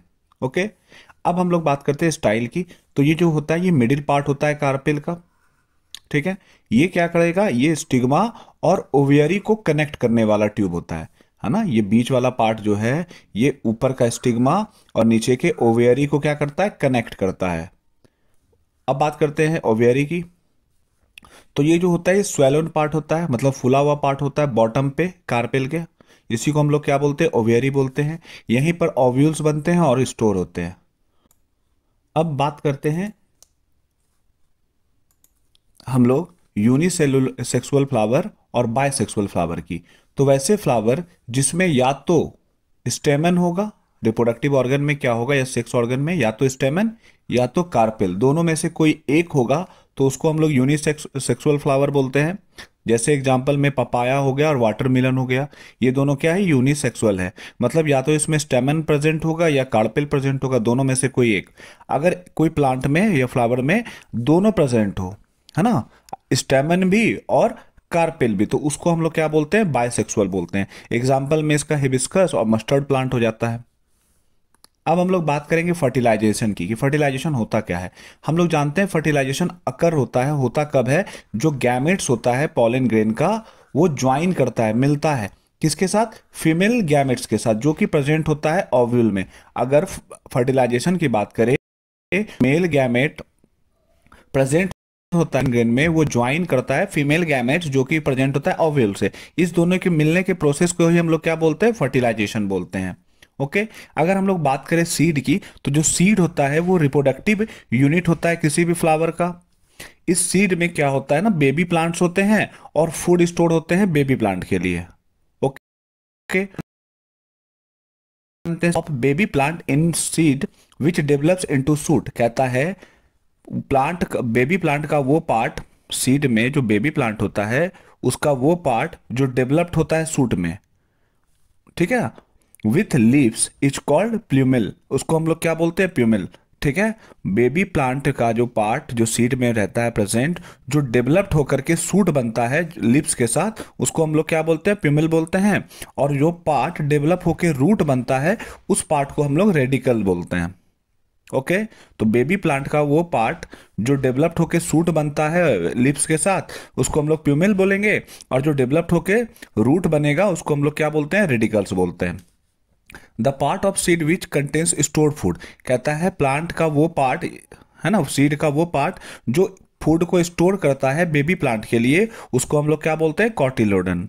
ओके, सीड का वो पार्ट जो फूड को स्टोर करता है बेबी प्लांट के लिए, तो उसको हम लोग क्या बोलेंगे? उसको कॉटिलेडन बोलेंगे। ओके, अगर हम लोग बात करें जर्मिनेशन की, तो जर्मिनेशन क्या होता है? जो बिगिनिंग होता है ग्रोथ ऑफ सीड, सीड के ग्रोथ करने का जो शुरुआत होता है, उसी को हम लोग जर्मिनेशन ऑफ सीड्स बोलते हैं। अब हम लोग बात करते हैं कि पॉलिनेशन क्या होता है।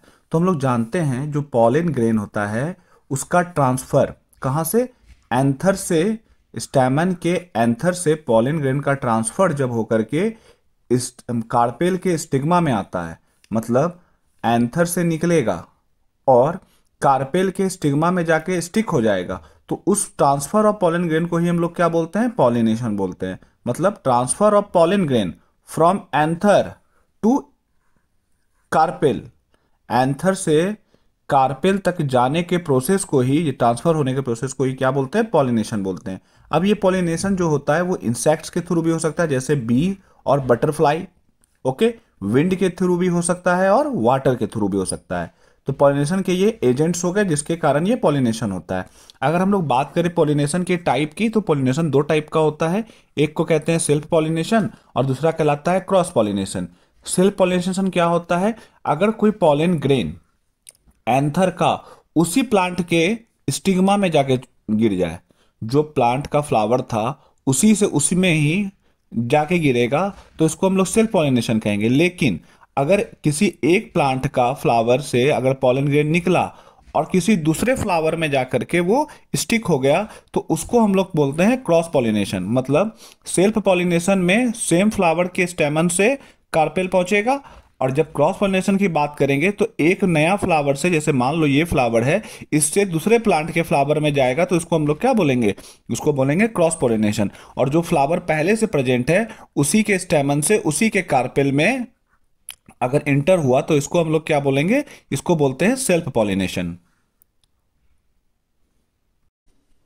अब हम लोग बात करने वाले हैं सेक्सुअल रिप्रोडक्शन इन ह्यूमन की। तो उसको जानने के पहले हम लोग फिर से एक बार देखेंगे गैमेट्स क्या होता है। हम लोग जानते हैं जो रिप्रोडक्टिव ऑर्गन होता है मेल और फीमेल का, वो क्या प्रोड्यूस करता है? गैमेट्स प्रोड्यूस करता है। अगर हम लोग बात करें मेल गैमेट की, तो मेल गैमेट को हम लोग क्या बोलते हैं? स्पर्म बोलते हैं। और अगर बात करें फीमेल गैमेट्स की, तो इसको हम लोग ओवम या जनरली एग बोल देते हैं। अगर स्ट्रक्चर की बात करें तो ये आपका जो हुआ ये स्पर्म का स्ट्रक्चर है, जिसमें आगे वाला पोर्शन ये कहलाता है हेड, ये बीच वाला होता है इसको मिडिल पीस कहते हैं, और ये पीछे वाला जो है ये पूरा कहलाता है टेल। ठीक है, तो जो एक हेड है उसके जो बाउंड्री हुआ इसको हम लोग क्या बोलते हैं? सेल मेम्ब्रेन बोलते हैं। अंदर वाले जो स्ट्रक्चर है जो है ये इसको हम लोग साइटोप्लाज्म बोलते हैं। ये बीच में क्या है? न्यूक्लियस है। उसी तरह जो एग है, ओवम है, उसका बाहर वाला स्ट्रक्चर कहलाएगा मेम्ब्रेन, और ये अंदर वाला कहलाएगा साइटोप्लाज्म, और बीच में क्या कहलाएगा? न्यूक्लियस कहलाएगा। अब हम लोग बात करते हैं मेल रिप्रोडक्टिव सिस्टम की। तो हम लोग जानते हैं कि जो मेल रिप्रोडक्टिव सिस्टम होता है वो 6 चीजों से मिलकर बना होता है, जैसे testes, epididymis, vas deferens, seminal vesicles, prostate glands और पेनिस। अगर हम एग्जाम में आपको आएगा तो आपको इसके नेमिंग करने के लिए आएगा। ठीक है, तो हम लोग एक एक करके ये स्ट्रक्चर को देखते हैं। ये पहला वाला पार्ट है डेट इज कॉल्ड पेनिस, इसी को हम लोग पेनिस बोलते हैं, जो कि स्पर्म्स को प्रोड्यूस करता है, जिससे बाहर निकलता है स्पर्म, रिलीज होता है। ओके, डेट इज यूरेथ्रा, ये जो 2 नंबर है ये pipe that is called urethra, जिसमें टेस्टिस स्टोर्ड रहता है, रखा रहता है, उसको हम लोग क्या बोलते हैं? स्कॉट्रम बोलते हैं। ये इसके अंदर में टेस्टिस होता है, ये जो पेयर्स में पाया जाता है। डेट इज सेमिनल वेसल्स, ये वाला 5 नंबर स्ट्रक्चर। ओके, और ये 6 नंबर जो आपको ट्यूब जैसा दिख रहा है डेट इज वेस डिफरेंस। अब हम लोग एक एक करके सारे के बारे में डिटेल से पढ़ेंगे। अब हम लोग बात करेंगे टेस्टिस की। जो टेस्टिस होता है इसको हम लोग प्राइमरी रिप्रोडक्टिव ऑर्गन भी कहते हैं। ओके, ये मेल का प्राइमरी रिप्रोडक्टिव ऑर्गन होता है जो कि पेयर्स में पाया जाता है। अगर हम लोग बात करें इसकी लोकेशन की, तो ये एब्डोमिनल कैविटी के बाहर होता है। एब्डोमिनल कैविटी हम लोग पेट वाले हिस्से को कहते हैं। पेट के चारों तरफ का जो भाग होता है उसको हम लोग क्या बोलते हैं? Abdominal cavity. ये उसके बाहर होता है। अब हम लोग बात करेंगे टेस्टिस के फंक्शन की।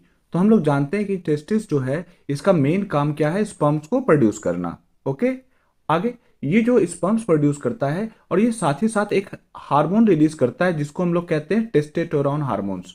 ओके, ये टेस्टोस्टेरोन हार्मोन्स को प्रोड्यूस करता है जिसके कारण से फॉर्मेशन होता है किसका, स्पर्म्स का। और ये साथ ही साथ जो आपको प्यूबर्टी के समय जो बॉडी में चेंजेस दिखने को मिलते हैं उसके लिए भी रिस्पॉन्सिबल ये टेस्टोस्टेरोन नाम का हार्मोन्स होता है। ओके, तो इसलिए हम जो कहते हैं कि जो प्यूबर्टी है बॉडी में वो टेस्टोस्टेरोन नाम के हार्मोन्स के कारण आता है, तो इसलिए हम लोग इसको प्राइमरी रिप्रोडक्टिव ऑर्गन भी बोलते हैं, किसको, टेस्टिस को। ओके, अगर बात करें कि ये जो होता है ये लाई करता है किसके बीच में रहता है, एक ब्राउन सैक जिसको हम लोग क्या बोलते हैं, स्कॉट्रम, है ना। ये वाला जो आपको दिख रहा है ये क्या कहलाएगा हिस्सा, ये स्कॉट्रम। तो ये ब्राउन सैक जो का हिस्सा होता है इसको हम लोग क्या बोलते हैं, स्कॉट्रम। ओके, ये एब्डोमिनल कैविटी के बाहर होता है। ऐसा इसीलिए होता है क्योंकि जो स्पर्म फॉर्मेशन होता है उसके लिए उसको क्या चाहिए, लोअर टेम्परेचर चाहिए। ओके, जो कि लगभग 3 डिग्री सेल्सियस कम होता है यहाँ पे। अगर हम लोग बॉडी से ये स्कॉट्रम की बात करें तो उससे 3 डिग्री सेल्सियस टेम्परेचर कम होता है, जो कि स्पर्म फॉर्मेशन के लिए मदद करता है। इसलिए जो टेस्टिस होता है वो बॉडी के बाहर लोकेटेड होता है। ओके, अगर हम लोग बात करते हैं बेस्ट डिफरेंस की, तो जो स्पर्म्स प्रोड्यूस होता है टेस्ट में ये कैरी होता है यूरेथ्रा में, किसके थ्रू, वेस्ट डिफरेंस के थ्रू। मतलब ये जो आप पाइप देख रहे हो, जो स्पर्म यहाँ प्रोड्यूस हुआ तो यूरेथ्रा तक पहुंचाने वाला काम कौन करता है, वेस्ट डिफरेंस करता है। Okay, it is a long duct, एक लंबा डक्ट होता है, इसलिए उसको हम लोग स्पर्म डक्ट या डक्ट डिफरेंस भी कहते हैं। अब बात करते हैं यूरेथ्रा की, तो ये कॉमन पैसेज होता है यूरिन का और स्पर्म का, ये दोनों को कैरी करता है।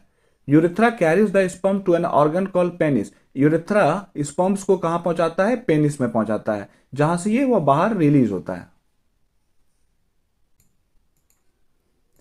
अब हम लोग बात करते हैं प्रोस्टेट ग्लैंड्स की, है ना। इसको हम लोग सेमिनल वेसल्स भी कहते हैं।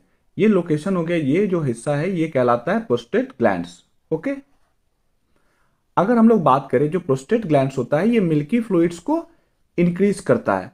ठीक है, ये प्रोड्यूस क्या करता है, मिल्की फ्लूइड, जिसके कारण स्पर्म्स की मोबिलिटी मतलब मोशन जो है स्पर्म्स का बढ़ जाता है। ओके, ये साथ ही साथ जो है ये न्यूट्रिशन भी प्रोवाइड करता है स्पर्म्स को। आगे जो स्पर्म्स अगर इस मिल्की फ्लूइड्स के साथ मिल जाता है तो इसको अब हम लोग क्या कहेंगे, सेमेन कहते हैं।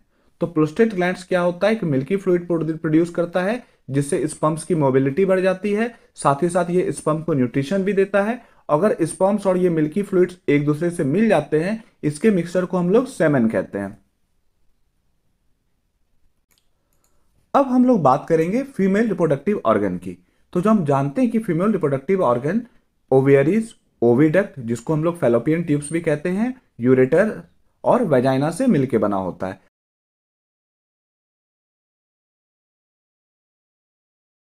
तो फीमेल रिप्रोडक्टिव सिस्टम कुछ ऐसा दिखता है, और इसमें ये जो आपको ओवल शेप्ड स्ट्रक्चर दिख रही है वो है ओवरी, जो कि पेयर में प्रेजेंट होती है। और ये जो स्ट्रक्चर आपको दिख रही है ये है फैलोपियन ट्यूब, जिसे कि ओविडक्ट भी कहा जाता है। और ये है यूटेरस। इसके बाद जो स्ट्रक्चर है वो है सर्विक्स, और ये है वेजाइना। तो इनके फंक्शंस को समझने के लिए हमें ये समझना है कि एक्चुअली रिप्रोडक्शन की प्रोसेस में होता क्या है। और जब आप उस प्रोसेस को समझ लेंगे तो आपको इन सभी के फंक्शंस अपने आप समझ में आ जाएंगे। तो सबसे पहले when mating occurs vagina receives sperm cells. तो जब मैटिंग यानी कि सेक्स होता है तो जो फीमेल्स की वेजाइना होती है वो स्पर्म सेल्स को रिसीव करती है। तो हमें यहाँ से वेजाइना का फंक्शन भी पता चलता है, जो कि है स्पर्म सेल्स को रिसीव करना मैटिंग की प्रोसेस में। जब स्पर्म्स वेजाइना में आ जाते हैं तब sperms are carried through the cervix and then enter the uterus. यानी कि स्पर्म जो है वो सर्विक्स के थ्रू यूटेरस में एंटर कर जाते हैं। और जब स्पर्म्स यूटेरस में एंटर कर जाते हैं तो जो ओवरीज होती हैं फीमेल्स की, उनमें काफ़ी सारे इमेच्योर एग प्रेजेंट होते हैं। और जब बॉडी प्यूबर्टी को हिट करती है तो ये एग मैच्योर होना स्टार्ट हो जाते हैं। और हर एक ओवरी अल्टरनेटिवली हर एक महीने में एक एक एग को रिलीज करती है। और ओवरी जो एग को रिलीज करती है उसे female gamete, female germ cell या ओवम भी कहा जाता है। और ये जो ओवम या फीमेल गैमीट होती है वो ओविडक्ट में रिलीज होती है। तो अब जो एग है वो ओविडक्ट में आ चुका है। तो अब हम बात करते हैं स्पर्म्स की। तो जब भी मैटिंग होती है तो उस प्रोसेस में मिलियंस ऑफ स्पर्म्स एंटर करते हैं वेजाइना में। तो जो मिलियंस ऑफ स्पर्म्स एंटर करते हैं उनमें से ज़्यादातर जो स्पर्म सेल्स होते हैं वो मर जाते हैं। तो हमने अभी देखा था कि कुछ स्पर्म सेल्स सर्विक्स के थ्रू यूटेरस में पहुंच चुके हैं। तो जो स्पर्म्स होते हैं वो यूटेरस से पास होकर फैलोपियन ट्यूब में एंटर करते हैं। तो यहाँ भी एक गौर करने वाली बात है कि जो स्पर्म्स यूटेरस में होते हैं उन्हें नहीं पता होता कि किस फैलोपियन ट्यूब में इस मंथ में एग रिलीज हुआ है। तो स्पर्म्स दोनों लेफ्ट और राइट वाली फैलोपियन ट्यूब में एंटर कर जाते हैं। तो जो स्पर्म रॉन्ग फैलोपियन ट्यूब में एंटर कर जाते हैं वो तो वैसे ही डिस्ट्रॉय हो जाते हैं। रॉन्ग से मेरा मतलब है कि उस वाले फैलोपियन ट्यूब में जिसमें कि इस मंथ एग रिलीज नहीं हुआ है। तो कुछ स्पर्म तो ऐसे डीएक्टिवेट हो जाते हैं और कुछ स्पर्म जो है वो उस फैलोपियन ट्यूब की तरफ जाते हैं जिसमें कि एग रिलीज हुआ है। तो अभी भी काफी सारे स्पर्म सेल्स होते हैं जो कि बच जाते हैं। तो इन बचे हुए स्पर्म सेल्स में से ही कोई एक स्पर्म एग से फ्यूज हो जाता है और जाइगोट फॉर्म कर लेता है। और ये जो प्रोसेस है वो कहाँ पर हो रही है? तो ये जो प्रोसेस है वो फैलोपियन ट्यूब के अंदर हो रही है। तो फर्टिलाइजेशन की प्रोसेस में जो जाइगोट बनता है वो डिवाइड होता है एम्ब्रियो को फॉर्म करने के लिए। तो हुआ क्या, सबसे पहले स्पर्म सेल आया, वो फ्यूज हुआ एग के साथ और जाइगोट फॉर्म होता है। उसके बाद जो जाइगोट होता है वो डिवाइड होता है और एम्ब्रियो फॉर्म होता है। तो यहाँ से मेन जो प्रोसेस है वो अब शुरू होती है। तो जब जाइगोट एम्ब्रियो में कन्वर्ट हो जाता है तो जो यूटेरस होता है वो अपने आप को रेडी करता है उस पर्टिकुलर एम्ब्रियो की इम्प्लांटेशन के लिए। इम्प्लांटेशन का मतलब उसको रखने के लिए। तो इसके लिए यूटेरस की जो इनर लाइनिंग होती है वो थिक होने लगती है और वो रिचली सप्लाइडेड हो जाती है ब्लड वेसल से। तो ऐसा होता क्यों है? तो ऐसा होता है डेवलपिंग एम्ब्रियो को नरिशमेंट देने के लिए। तो जब यूटेरस रेडी हो जाता है इम्प्लांटेशन के लिए तो जो एम्ब्रियो होता है वो इम्प्लांट हो जाता है यूटेरस में। तो जैसे ही एम्ब्रियो इम्प्लांट हो जाता है तो एक स्पेशल टिश्यू डेवलप होना स्टार्ट हो जाता है यूटेरस और एम्ब्रियो के बीच में, जिसे कि प्लासेंटा कहा जाता है। और ये जो प्लासेंटा होता है वो एक कनेक्शन होता है एम्ब्रियो और मदर साइड के बीच में। और इसकी जो एम्ब्रियो साइड होती है उसमें विलाई प्रेजेंट होती हैं और जबकि इसकी मदर साइड में ब्लड स्पेसेस पाई जाती हैं। तो जो मदर की साइड में जो ब्लड स्पेसेस होती हैं उनमें ब्लड के थ्रू ऑक्सीजन और ग्लूकोज पहुंचाई जाती है डेवलपिंग फीटस तक। तो ग्लूकोज और ऑक्सीजन डेवलपिंग फीटस तक पहुंचते हैं तो डेवलपिंग फीटस उस ऑक्सीजन और ग्लूकोज को यूज करता है और कार्बन डाइऑक्साइड और यूरिया को as a waste product release करता है। और ये जो वेस्ट मटेरियल होता है वो प्लेसेंटा के थ्रू रिलीज होता है। तो ये तो हमने देख लिया प्लासेंटा का वर्क। तो जो एम्ब्रियो होता है वो यहीं पर यूटेरस में ही कम्प्लीटली डेवलप होता है और इस पूरे पीरियड को यानी कि एम्ब्रियो डेवलपमेंट के पीरियड को गेस्टेशन पीरियड कहा जाता है, जो कि 9 मंथ्स का होता है। तो ये तो बात हो गई कि जब एग जो है वो फर्टिलाइज हो जाता है, यानी कि जब स्पर्म सेल्स होते हैं वो फीमेल के पास होते हैं। लेकिन हर कंडीशन में तो ऐसा नहीं होता है कि स्पर्म सेल्स फीमेल के पास हो उसे फर्टिलाइज करने के लिए। तो अब हम देखते हैं what happens when egg is not fertilised, यानी कि क्या होता है जब एग जो है वो फर्टिलाइज नहीं होता। तो जब एग फर्टिलाइज नहीं होता तो ये लगभग 1 से 2 दिन तक जिंदा रहता है। तो जैसा कि हम जानते हैं कि जो ओवरी होती है वो हर महीने एग को रिलीज करती है, इसीलिए जो यूटेरस होता है वो हर महीने अपने आप को फर्टिलाइज्ड एग को रिसीव करने के लिए प्रिपेयर करता है। और ये प्रिपेयर कैसे करता है अपने आप को? तो इसके लिए ये देखिए, ये जो यूटेरस है इसकी जो लाइनिंग होती है वो थिक और स्पॉन्जी हो जाती है, जो कि एम्ब्रियो को नरिश कर सकती थी। तो लेकिन यहाँ पर जो फर्टिलाइजेशन है वो हुआ ही नहीं, इसीलिए इस लाइन की कोई ज़रूरत नहीं है। इसीलिए ये जो लाइन है वो धीरे धीरे टूट जाती है और वेजाइना से एज अ ब्लड और म्यूकस बाहर निकल जाती है। और ये जो साइकिल होती है वो हर महीने में होती है और इस साइकिल को मेंस्ट्रुअल साइकिल भी कहा जाता है, जो कि यूजुअली 2 to 6 डेज तक लास्ट करती है। तो यहाँ पर हमें मेंस्ट्रुअल साइकिल से रिलेटेड 2 इंपॉर्टेंट टर्म्स को समझना है, जो कि है मेनार्क और मेनोपॉज। तो पहले हम समझते हैं मेनार्क को। तो menarche is defined as the first menstrual period in the female adolescent. तो किसी भी फीमेल इंडिविजुअल की पहली जो मेंस्ट्रुअल साइकिल या पीरियड होती है उसे मेनार्क कहते हैं। यानी कि कोई भी फीमेल इंडिविजुअल पहली बार जब मेंस्ट्रुएट करती है तो उस कंडीशन को मेनार्क कहते हैं। और फीमेल्स में मेनार्क की एवरेज एज होती है 12.4 ईयर्स। तो अब हम समझते हैं दूसरे इंपॉर्टेंट टर्म को, जो कि है मेनोपॉज। तो it can be defined as the time of life when a women ovary stop producing hormones and egg and menstrual periods stop. यानी कि ये जो है वो एक कंडीशन होती है जब फीमेल की ओवरीज एग और हार्मोन प्रोड्यूस करना बंद कर दे और मेंस्ट्रुअल साइकिल होना परमानेंटली बंद हो जाए। और ये जो है वो यूजुअली 45 to 50 ईयर्स में होता है फीमेल्स में।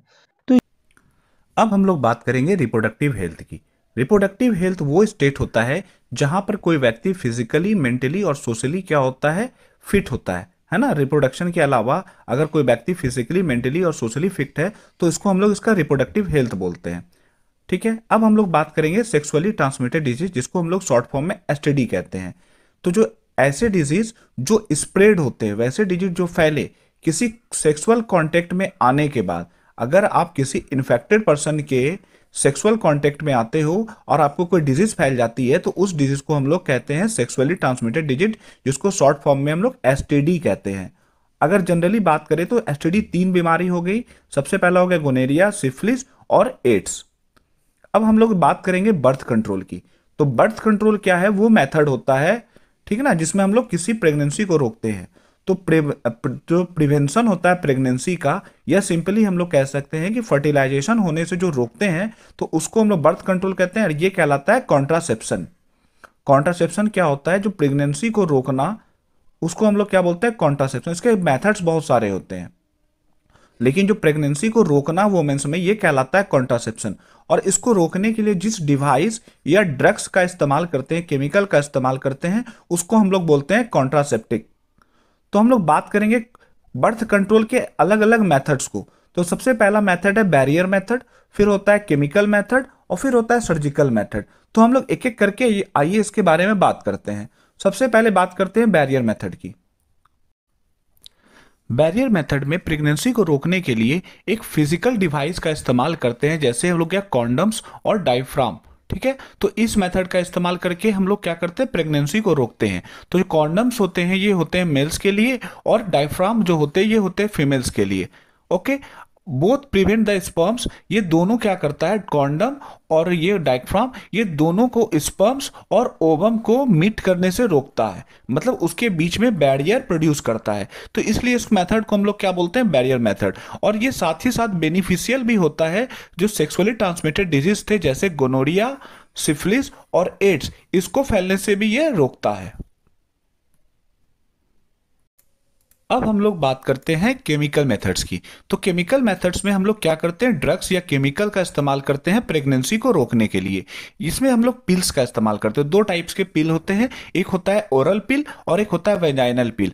ओरल पिल्स में क्या होते हैं? हार्मोन्स होते हैं जो कि रोक देते हैं ओवियरीज को ओवम रिलीज करने से। अगर ओवियरीज में ओवम रिलीज नहीं होगा तो वो प्रेगनेंसी नहीं आएगी। तो जो ओरल पिल होता है ये उसी को ओवम को क्या करते हैं? रिलीज होने से रोक देते हैं। ठीक है, तो इसलिए इसको हम लोग ओरल कॉन्ट्रासेप्टिव्स भी बोलते हैं। और वजाइनल पिल्स की बात करें तो ये केमिकल कंटेन करते हैं जिसको हम लोग क्या कहते हैं? स्पर्मिसाइड्स। ये ओके, ये क्या करता है? स्पर्म्स को मार देता है, जिससे प्रेगनेंसी नहीं होती है। अब हम लोग बात करेंगे IUCD की। इसको कहते हैं इंट्रा यूटेराइन कॉन्ट्रासेप्टिव डिवाइस, जिसका शॉर्ट फॉर्म IUCD होता है। ये जो इंट्रा यूटेराइन कॉन्ट्रासेप्टिव डिवाइस होता है, इसको हम लोग जनरली कॉपर टी के नाम से जानते हैं। ये भी क्या करता है? ये प्रेगनेंसी को रोक देता है। ये सबसे सेफेस्ट मेथड होता है। इसमें क्या किया जाता है? इस डिवाइस को जो आप देख रहे हो टी शेप का, है ना, इसको क्या कर दिया जाता है? यूटेरस में इम्प्लांट कर दिया जाता है, कुछ इस तरह से। ये यूटेरस में इम्प्लांट हो जाता है, जिससे ओवम, यहां से जो प्रोड्यूस हुआ ओवम और जो स्पर्म्स है वो एक दूसरे से मिल नहीं पाते हैं, जिसके कारण से एग रिलीज नहीं हो पाता है। तो ये क्या कहलाता है? ये कहलाता है इंट्रा यूटेराइन कॉन्ट्रासेप्टिव डिवाइस। अब हम लोग लास्ट पढ़ने वाले हैं सर्जिकल मेथड। ये मेथड का इस्तेमाल किसी भी पेरेंट्स तब करते हैं जब उसको फर्दर कभी बेबी की ज़रूरत नहीं होती है। इसके बाद कभी भी वो लाइफ लॉन्ग वो बेबी प्रोड्यूस नहीं कर सकते हैं। तो जो सर्जिकल मेथड्स होता है ये दोनों करवा सकते हैं, मेल में भी होता है और फीमेल भी होता है। ठीक है, ये सबसे सेफेस्ट तरीका है प्रेगनेंसी को रोकने का। इसमें दो मेथड्स होते हैं, एक होता है मेल पे, एक होता है फीमेल पे। जो सर्जिकल मेथड्स मेल पे किया जाता है उसको हम लोग क्या कहते हैं? वेसेक्टॉमी कहते हैं। और जो सर्जिकल प्रोसेस फीमेल्स में किया जाता है दैट इज कॉल्ड ट्यूबेक्टॉमी, जिसको हम लोग जनरली भाषा में नसबंदी भी बोल देते हैं। इसमें क्या होता है ना कि जो वेस्ट डिफरेंस है इसको कट कर दिया जाता है। ओके, मेल वाले में फेस डिफरेंस को कट कर देंगे और यहाँ पर फीमेल वाले में फेलोपियन ट्यूब्स को कट कर दिया जाता है, जिससे ओवम कभी रिलीज होकर के आ ही नहीं पाता है। तो जब ओवम मेट ही नहीं करेगा स्पर्म से लाइफ लॉन्ग, तो कभी भी प्रेगनेंसी नहीं होती है। इस मेथड का इस्तेमाल कोई भी पेरेंट्स तब करते हैं जब उन्हें बेबी की जरूरत नहीं होती है, जो उसके रिक्वायरमेंट को वो पूरा कर लेते हैं। 2 बेबी जब वो, या 2 से ज्यादा जितना बेबी वो रखना चाहे, जब वो पूरा हो जाता है तब इस मेथड का इस्तेमाल किया जाता है। तो इसको बेस अगर बॉय में हुआ है, लड़का में हुआ है तो दैट इज कॉल्ड वेसेक्टॉमी, और लड़की में होता है तो उसको कहते हैं ट्यूबेक्टॉमी। तो आई होप आपको ये वीडियो अच्छी लगी होगी। मिलते हैं हम लोग नेक्स्ट वीडियो में।